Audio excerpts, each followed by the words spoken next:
I thought I was safe at my friend's place. Until his mom started asking questions. I didn't run away to be brave, I ran because I was tired of breaking down where everyone could see me. The night I left home, the sky felt too wide and too silent, like it was holding secrets I wasn't ready to hear. The streets echoed with the sound of tires on wet pavement as I walked with my hood pulled low, each step heavier than the last. I had nowhere else to go, no one to call, except my childhood friend, Amir. His house was the closest thing to safety I could think of. I believed that once I reached his doorstep, breathing would finally feel easy again. But I was wrong. Because safety doesn't only depend on where you are, sometimes it depends on what you carry inside. And no matter how far I went, the ache followed, until the night his mom started asking questions I wasn't ready to answer. If you believe everyone deserves kindness, second chances, and a place where their pain is understood, please like this video, comment your thoughts, share it, and subscribe to the channel. Your support helps stories like this reach someone who may need them today. When Amir opened the door, his eyes widened with a mixture of surprise and concern. He didn't even ask what happened, he just stepped aside and let me in. That small gesture made my chest tighten, because sometimes silence speaks more compassion than 1,000 questions. His parents weren't home yet, so he took me upstairs to his room, where the walls were covered in posters from our favorite bands back in school. Seeing them again felt like stepping into a memory where life hadn't yet learned how to hurt us. Hours passed. The rain outside had turned into a soft blanket of snow, coating the city in a cold silence. We played old music on low volume, pretending things were normal. But inside, I felt like a dam was cracking. I wanted to tell him everything, why I couldn't stay at home anymore, why the silence there was louder than any shouting, but the words stayed trapped in my throat. When night fell, Amir gave me the guest room across from his. He said I could stay, as long as needed, and his voice carried the warmth of friendship that years and distance had never erased. But as I lay on the neatly made bed, staring at the ceiling, I wondered what would happen when his parents returned. Would they welcome me? Would they judge me? Would they ask questions I couldn't answer? The next morning, sunlight spilled into the house through thin curtains, warming the wooden floors. The smell of parathas and chai drifted up the stairs, pulling memories of childhood breakfasts with Amir, when our biggest worry was whether we'd finish homework on time. I followed the aroma to the kitchen, trying to steady my breathing. And that's when I saw her, Amir's mom standing by the stove, her back turned to me, her posture straight yet gentle. She turned slowly, noticing me before I could speak. Her eyes widened slightly, not in surprise, but in recognition of something deeper. Maybe tiredness. Maybe sorrow. Maybe both. She greeted me kindly and urged me to sit, placing a warm plate in front of me like I belonged there. The food tasted like comfort, but swallowing felt like pushing gravel down my throat. She didn't ask anything, not yet. But her gaze lingered longer than needed, like she could sense everything I was trying to hide. For the first couple of days, things remained calm. Amir went to work during the day, leaving me alone with his mom.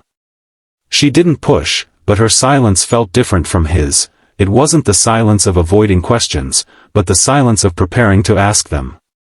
And every time she caught my eyes, I felt myself flinch inside. It was on the third evening, as snowflakes drifted softly outside and the street lamps cast amber reflections across the windows, that it finally happened. The house was warm, but I felt cold. I sat in the living room with a cup of tea untouched in my hands. She entered quietly, wiping her hands on a towel, and sat across from me. The television played in the background, but neither of us paid attention. For a moment, the only sound was the ticking of the clock, marking time like a heartbeat. Then she spoke, not sharply, not gently, but truthfully. She said she noticed how I flinched at sudden sounds, how I avoided eye contact, how I barely touched the food even when I said I liked it. She said she had raised 2 children and knew the difference between someone comfortable and someone running from something. The question came next, not direct, but enough to unravel the edges I had tried to stitch shut. She asked if I was truly safe where I came from. I didn't break immediately. But something inside shifted. I felt the warmth of her sincerity, the weight of her concern, and suddenly my tongue felt heavy with unspoken confessions. I wanted to lie, to say everything was fine, that I just needed space, but the truth had claws, and they dug into my chest every time I tried to keep it buried. So I spoke. Not everything at once. Just pieces. I told her how home no longer felt like home, how silence there felt suffocating, how every time I tried to speak my truth, I was met with disbelief or dismissal.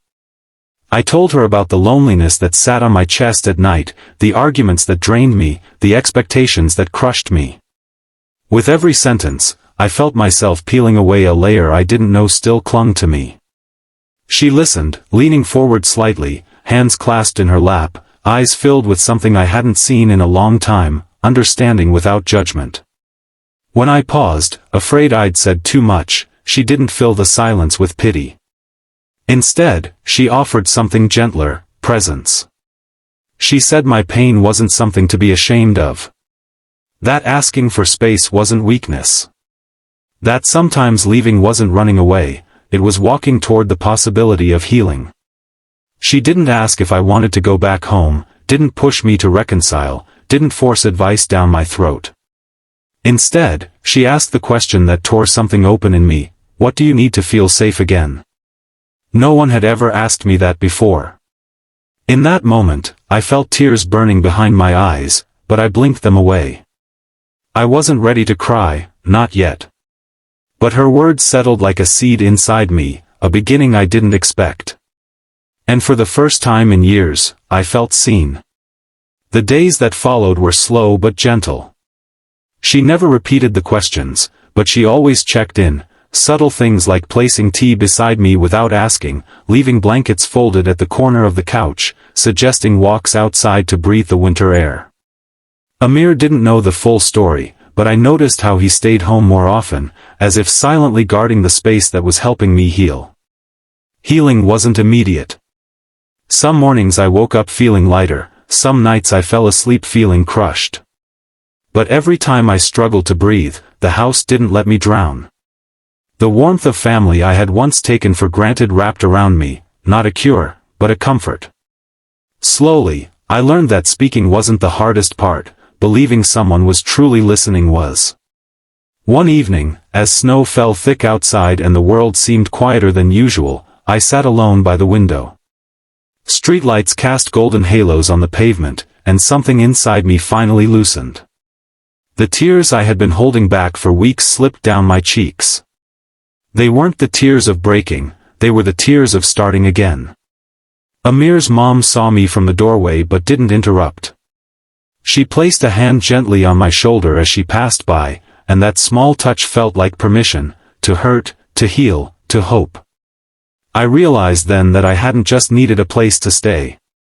I had needed a place where my silence was noticed, where my pain wasn't an inconvenience, and where my presence didn't feel like a burden.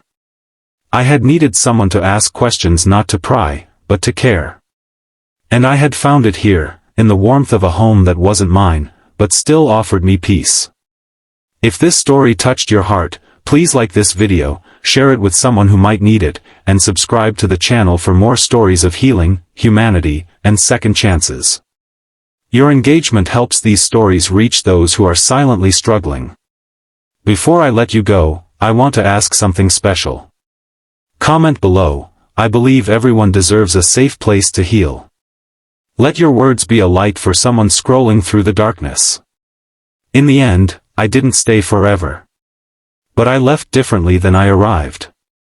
Not with all the answers, not with a completely healed heart, but with the strength to face my life again. With the knowledge that someone cared enough to ask the questions I was afraid to answer.